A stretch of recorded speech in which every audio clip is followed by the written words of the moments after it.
Et ce midi, 3 sujets. On va vous entendre dans un instant sur cette étude troublante. Un tiers des étudiants en médecine se dopent. On en parlait dans le journal. Autre sujet, Airbnb, le site de location d'appartements qui va enfin collecter à Paris, comme un hôtel finalement, la taxe de séjour. Ça vous fait réagir, notamment les propriétaires de chambres d'hôtes. On verra ça dans un instant. Mais d'abord, Jean-Michel, le prix du gasoil à moins d'€1. Beaucoup d'appels ce midi sur ce sujet. Et Loïc, vous êtes à Brest, vous avez appelé Europe 1. Bonjour Loïc. Oui, bonjour. Donc quand l'essence baisse, ça modifie votre comportement ? Faut avouer que oui, forcément, quand on voit que le prix de l'essence baisse, on regarde un petit peu moins, on va dire, à la dépense, donc on peut se permettre de se déplacer un petit peu plus. Ce que vous faites. Voilà, ça me permet de moins contrôler, de faire un petit peu moins attention au budget et de se dire qu'on peut s'accorder quand on veut se déplacer pour aller à la plage ou autre, faire un petit peu plus de route. Vous avez des chiffres en tête qui vous ont permis de constater cette baisse ? Je ne sais pas, combien vous payez vous roulez à quoi, l'essence ou au diesel vous ? Là c'est diesel là du coup. Ce fut un temps j'étais à essence. Là on voit déjà que rien que je regarde toujours l'essence vu qu'avant c'était voiture essence. Là je vois quand même que l'essence elle descend bien et pas qu'un peu. Le gasoil on approche de l'euro symbolique. Là j'ai fait le plein il n'y a pas très longtemps, j'étais à 1,07 €. Donc franchement il y a de l'amélioration après. Ça se ressent dans le budget et le porte-monnaie, ça c'est sûr. C'est-à-dire, vous payez moins le litre, mais si vous roulez plus, ça doit équilibrer un peu les trucs, non ? Oui, après oui, effectivement, mais après il y a des solutions pour également faire baisser un peu plus la facture et améliorer, on va dire, le trajet. J'ai tendance à faire, par exemple, et ça je le ferai toujours malgré les baisses, mais du covoiturage sur des trajets où je conduis pendant 2-3 heures. Le covoiturage, ça permet d'avoir un moment de partage avec d'autres personnes et de partager la route, mais également ça permet de partager les frais. En tout cas, on comprend, Loïc, à votre témoignage et je vous remercie d'avoir appelé Europe 1 que quand le prix de l'essence ou du gasoil baisse, ça modifie votre comportement, vous roulez davantage. Avec nous maintenant, Louise, vous êtes à Ramatuelle. Louise, bonjour, bienvenue sur Europe 1. Oui, bonjour Monsieur Apathy, merci. Vous constatez vous aussi le prix de la baisse de l'essence ou du gasoil, je ne sais pas à quoi vous roulez, et du coup vous roulez davantage ? Alors tout à fait, moi j'ai un véhicule d'un réservoir de 60 litres et je roule au diesel. Donc forcément au plein, je vois la différence. Ça me permet aussi psychologiquement, c'est quand même plus confortable, même si ça dure pas longtemps, puisque de toute façon c'est une économie en fonction du salaire. C'est aussi en fonction de nos revenus qu'on peut apprécier réellement la différence. Ça a une incidence même psychologique, on va dire, en plus de ce petit agrément de faire une économie très nette. Du coup, on sort plus facilement sa voiture. On se dit, tiens, voilà, j'ai envie de me promener, j'y vais, c'est ça ? Oui, pas forcément non plus, mais effectivement, ça peut tendre à y penser. Cela dit, je fais quand même attention. Je fais quand même attention à l'environnement, donc je vais quand même vérifier mes déplacements, enfin y penser. Je ne vais pas me déplacer n'importe quand, n'importe comment. Cela dit, c'est appréciable de pouvoir faire une économie à ce niveau-là, bien que j'envisage le gaz. Et pour en finir, d'accord, à ce point-là. Pour en finir, oui, Louise, puisque vous êtes à Ramatuelle, vous le payez combien le litre de gasoil à Ramatuelle ? Alors actuellement, effectivement, en fonction des pompes et le pouvoir d'achat ici, on va être sur des prix avec des grosses différences. 1,10 €, 1,34 €, ça dépend où. D'accord. Voilà, là actuellement il est à 1,10 € vers une pompe qui est une des moins chères. D'accord. Donc, mais bon, ça se fait ressentir quand même. Voilà. Je vous souhaite une bonne promenade, Louise, et je vous remercie d'avoir appelé Europe 1. Si vous aussi vous voulez témoigner autour des sujets d'actualité, vous pouvez appeler Jean-Michel Apathy sur Europe 1 avec le 39 21 34 centimes. Et dans un instant, donc, vos témoignages sur cette étude sur le dopage des étudiants dans les facs de médecine. Mais avant cela, Jean-Michel, Airbnb, le site de location d'appartements, va collecter désormais comme un hôtel la taxe de séjour à Paris. Et ça, c'est nouveau. Et c'est nouveau. Et donc, Arnaud, vous êtes à Paris. Bonjour, bienvenue sur Europe 1. Bonjour. Vous louez votre appartement. Vous le louez par l'intermédiaire de Airbnb. C'est-à-dire, vous avez un appartement et vous le louez. C'est ça, hein ? Absolument. Quand je suis en déplacement, il m'arrive d'être en déplacement soit pour les vacances, soit pour mon travail, et donc je mets en location mon appartement dont je suis propriétaire. Et donc là, effectivement, je l'ai loué pendant ces vacances récemment. Et effectivement, je l'ai loué pour quelques jours. Ça m'a payé mon voyage. Et alors, je ne veux pas être indiscret, mais votre appartement est petit, il est grand. Vous le louez combien à peu près? C'est quoi les chiffres? Alors justement, sur Airbnb, il y a un outil qui nous permet d'évaluer le loyer, le prix de la nuit en fonction des autres appartements similaires. Moi, j'ai un 2 pièces de 50 mètres carrés, donc il y a 4 couchages, donc c'est assez pratique pour les familles. Là, je l'ai loué aux alentours de 90-100 euros en fonction du jour. D'accord. Et là, maintenant, vous allez donc acquitter d'une taxe que vous reverserez, une taxe de séjour comme un hôtel? Absolument. Ouais, ça vous semble normal? Moi, ça me semble normal du moment où, effectivement, je mets en location, ça me rend service. Je ne vois pas pourquoi on ne paierait pas de taxe de séjour, reverser cette taxe de séjour. Très bien. Emmanuel Dutheil, vous nous avez rejoint, vous êtes chef du service économique à Europe 1. Restez avec nous, Arnaud, oui. Une seconde. Finalement, c'est une information assez singulière. Airbnb va acquitter une taxe de séjour et tout le monde est content. Le patron des hôteliers qu'on recevait était content. Tout le monde est content parce que c'est quand même 0,83 centimes par nuit et par voyageur. Par rapport à ce que peut payer un hôtel comme charge quand un client vient, on est quand même très très loin. Donc je pense que si tout le monde est aussi content, c'est le coût n'est pas très très élevé pour la personne qui va devoir payer cette taxe. Et puis finalement pour la personne qui loue, ça lui change strictement rien. C'est celui qui va venir, qui va venir dans le logement qui va payer cette taxe. Mais c'est vrai que ça permet. Ce qui m'a plus surpris, c'est que les hoteliers c'est une manière de légitimer Airbnb et les hoteliers, au fond, ça n'a pas l'air de les contrarier. Ça m'a un peu surpris. Je pense que les hôteliers sont dans une campagne de communication à l'inverse de ce qui a été fait par les taxis. C'est-à-dire qu'ils ont compris qu'aujourd'hui, il y a une lame de fond qui s'appelle Airbnb. C'est vrai que c'est impressionnant quand vous regardez les chiffres sur la France. Paris est la destination au monde où il y a le plus d'utilisation de logements en Airbnb.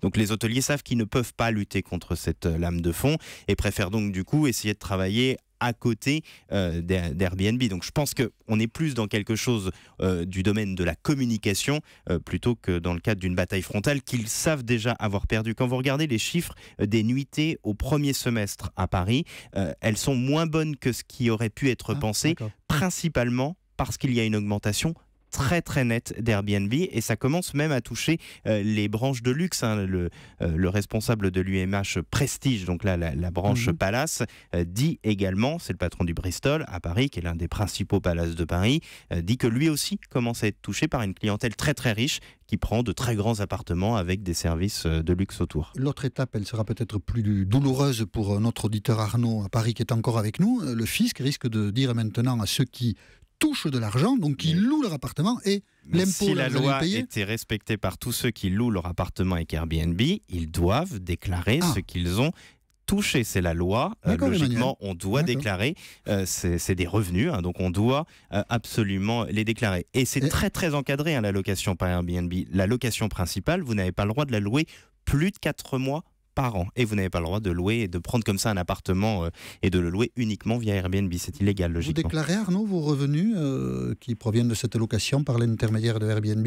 Alors aujourd'hui, non, je ne le déclare pas. Bon, on ne va pas vous dénoncer, on donnera votre numéro de téléphone à personne, ne vous inquiétez pas. Hein. On ne va pas donner votre nom de famille. Non, voilà. Ça m'arrangerait. Bon. Non, vous inquiétez pas.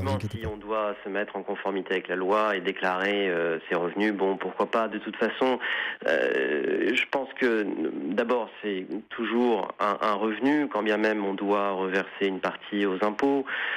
Et ensuite de ça, moi j'ai longtemps discuté avec des locataires entre guillemets, donc c'était plutôt des familles qui venaient avec des enfants. Ils me disaient que c'était quand même plus simple pour eux et moins onéreux parce que c'est un logement pour toute la famille plutôt que au moins 2 chambres d'hôtel s'ils avaient dû venir. Moi par exemple c'est pareil, quand je pars en vacances, principalement je loue une chambre d'hôtel plutôt qu'un Airbnb justement. Donc finalement c'est de l'argent qui est reversé aux hôteliers. C'est une économie un peu particulière, c'est vrai, mais je pense que ça peut aider en tout cas à faire voyager plus de personnes et à faire prendre des vacances et finalement à faire un peu marcher l'économie. Mais ça c'est mon avis. Merci Arnaud de votre témoignage, merci d'avoir appelé Europe 1. Et avec nous maintenant Bruno, vous êtes à Lautenbach dans le Haut-Rhin. Alors Lautenbach, je ne sais pas si je prononce bien. Bonjour Bruno. Bonjour monsieur Fassi, vous avez très bien prononcé. Très bien, merci pour mon appel. Parce que pour un Basque, prononcer le nom d'un village alsacien, c'est pas toujours facile. Hein. Vous avez oui, c'est ça. Une maison. Ça vous aidera un petit peu. Une Moi, j'ai maison des chambres d'hôtes et voilà. je suis aussi gérant et conseiller pour les personnes qui s'installent en tourisme. Et justement, je voulais intervenir parce qu'il y a plusieurs choses qui ont été dites. Et la première d'Airbnb, elle n'est pas envers les hôteliers, mais elle est envers tous ces particuliers qui sont en province, qui sont dans des petites villes et qui ont un complément de revenu depuis bien nombreuses années. Vous le déclarez, avec ce leur complément chambre de d'hôte. revenu ? Vous le déclarez ? Bien entendu. D'accord. Bien entendu. Et et merci pour votre question, je vais même vous dire que le fisc encourage la déclaration de revenus, puisque c'est une niche fiscale qui existe toujours. Et dans les gîtes et les chambres d'hôtes, en tout cas si vous êtes classé pour les gîtes et pour les chambres d'hôtes, aujourd'hui le classement n'existe pas, eh bien vous avez un abattement de 71%. C'est-à-dire que quand vous déclarez, vous encaissez 100 € de chiffre d'affaires, vous ne payez l'impôt que sur 29. Donc il faut déjà être très mauvais citoyen pour pas déclarer ses revenus. Et deuxièmement, il faut être, excusez-moi pour l'interlocuteur tout à l'heure qui ne déclarait pas, il faut être un peu benet de vouloir se mettre hors la loi en ayant un abattement de 71%. Donc pour moi, la première chose qui a été dite, le plus important, c'est ce qu'a dit le syndicat des hôteliers, vous en parliez M. Apathy tout à l'heure, c'est que pour moi, ce n'est qu'une première marche de franchie. Et si j'avais qu'une question à poser, ça serait à notre ministre des Finances, lui dire que justement, il faut laisser les Airbnb, les Uber et autres se mettre dans ces nouveaux marchés, développer une nouvelle économie, mais aussi le faire dans un sens de respect de la loi. Et moi, j'ai une question à poser à notre ministre. Quand est-ce qu'il va demander l'obligation du transfert de tous les chiffres d'affaires de ces nouvelles activités pour qu'elles puissent être obligatoirement en conformité avec la loi? Bon, la question, on imagine, va être examinée à Bercy. On va juste dire, Bruno, en vous remerciant de nous avoir appelé, qu'Arnaud n'est pas bené, mais voilà, il en profite un peu, comme ça il s'est payé quelque chose, je ne sais plus ce qu'il nous a dit, mais enfin, voilà. Ses vacances. Ses vacances, c'est ça, oui, c'est pas mal, mais il déclarera sûrement à l'avenir son revenu au fisc. Merci Bruno de nous avoir appelé. Europe 1, il est 13h25. Tous les jours, Jean-Michel Apathy et Maxime Switek écoutent vos témoignages autour de l'actualité. Pour appeler Europe 1, c'est le 39 21, 34 centimes la minute. Et encore plusieurs témoignages ce midi. Un tiers des étudiants en médecine se dopent. Ils prennent parfois quelques médicaments, quelques drogues, légales ou pas, pour booster leur performance. C'est ce qui ressort d'une étude, je le précise, Jean-Michel, sur les étudiants français en fac de médecine. Très bien, français. Bonjour Frédéric. Oui, bonjour Jean-Michel, bonjour Maxime. Bienvenue sur l'antenne d'Europe 1. Merci beaucoup. Vous avez été étudiant en médecine à Bichat ? Oui, c'est ça. Oui, vous avez passé quelques années, 8 ans. Je suis en 8e année, là j'ai passé l'internat. Et vous vous êtes beaucoup aidé de produits illicites pour passer autant de temps à vos études ? Eh bien écoutez Jean-Michel, je tenais juste à réagir par rapport à cette information qui est très surprenante. Alors on va parler maintenant des produits, je pense, licites, tout ce qui est caféine, boissons énergisantes, tout ceci, bien entendu. Les étudiants en médecine, comme les autres étudiants, je pense, en consomment également. Il n'y a pas que les étudiants, vous savez. Voilà. Moi aussi j'en bois un peu de café, mais je tiens à dire que Maxime n'en boit pas. Alors ça, je suis... là, pas une goutte. Là, il est clair, Maxime. Il peut passer tous les contrôles antidopage du monde. L'abus est dangereux pour la santé, mais ce que je veux dire aussi, c'est qu'on utilise aussi un produit qu'on peut avoir en pharmacie qui s'appelle le Guronzan, d'accord, qui est un produit une petite pastille qu'on met dans de l'eau et qui équivaut à 4 ou 5 cafés qu'on utilise parfois, mais pas forcément les étudiants en médecine, parce que je tenais juste à réagir par rapport à quelque chose de très important, c'est que les études de médecine ne sont pas un sprint, ce sont un marathon.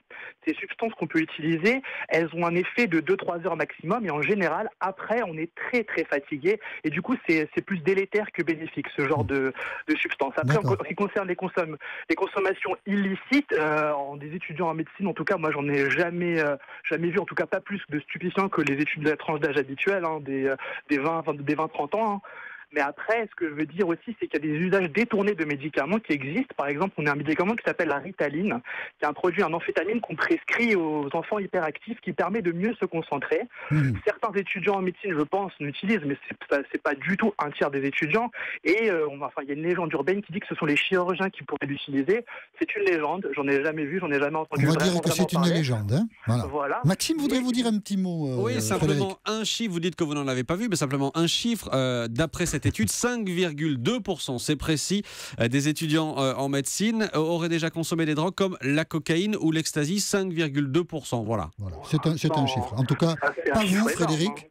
Pas vous. Et je vous remercie. Merci beaucoup. Et je vous remercie d'avoir appelé Europe 1, Frédéric. Merci beaucoup. Bonne journée. Michael, vous êtes à Vincennes et vous êtes sur l'antenne d'Europe 1. Bonjour. Bonjour. Alors vous avez été étudiant en médecine? J'ai été. Vous avez été. Quelques années. Et vous avez consommé, on peut dire ce que vous avez consommé ou pas? Écoutez, moi, j'ai pas consommé particulièrement. Je trouvais que l'intervention précédente était tout à fait juste. Oui. La stigmatisation des étudiants en médecine, bon voilà, tous les étudiants consomment des produits pour une partie d'entre eux au moment des examens, parce que les études sont faites de telle manière que... Il doit y avoir du vent là où vous êtes, hélas, ouais. Patrick, et on a du mal à... Non, pas Patrick, Michael, pardon. Et on a du mal à comprendre... Ouais. Ça va mieux, là? Écoutez, on essaiera peut-être de vous reprendre tout à l'heure. Je suis désolé, mais on aura l'occasion de se retrouver sur l'antenne d'Europe 1. Et je crois que Patrick, il doit être bien à l'abri. Vous êtes à Brunois, il n'y a pas de vent. Je suis bien à l'abri, il n'y a pas de vent, non. Formidable. Bonjour, Bonjour, Patrick. Bonjour, Maxime. Bonjour. Alors, Bonjour. qu'est-ce que vous avez pris, vous? Moi, j'ai rien pris. Ils Du Guronzan, disent j'ai tous pris ça. Du Guronzan, mais Un peu à quand même. l'époque, oui, à l'époque. Ça vous C'était a dans les aidé années 2000, en fait. Ça vous a aidé? Mais en fait, c'est plus exactement ce qu'il faut voir sur l'étude qui est sortie. Est-ce que ça concerne les étudiants de première année seulement? Ou est-ce que c'est tous les étudiants? Maxime, c'est le spécialiste de l'étude. Qu'est-ce qu'il dit, Maxime? Attendez, je cherche, c'est une bonne colle, je suis en train de regarder, tac, 1700 étudiants ou jeunes diplômés. Ou jeunes diplômés. Parce Voilà. on peut comprendre qu'en première année, les gens ils soient stressés, qu'ils aient envie d'avoir, on va dire, des capacités. Mais bon, moi, je pense que l'étude est bonne. Je pense qu'il y a des consommations de Ritaline. Il suffit de voir les ventes en fait de Ritaline sur les 5 dernières années.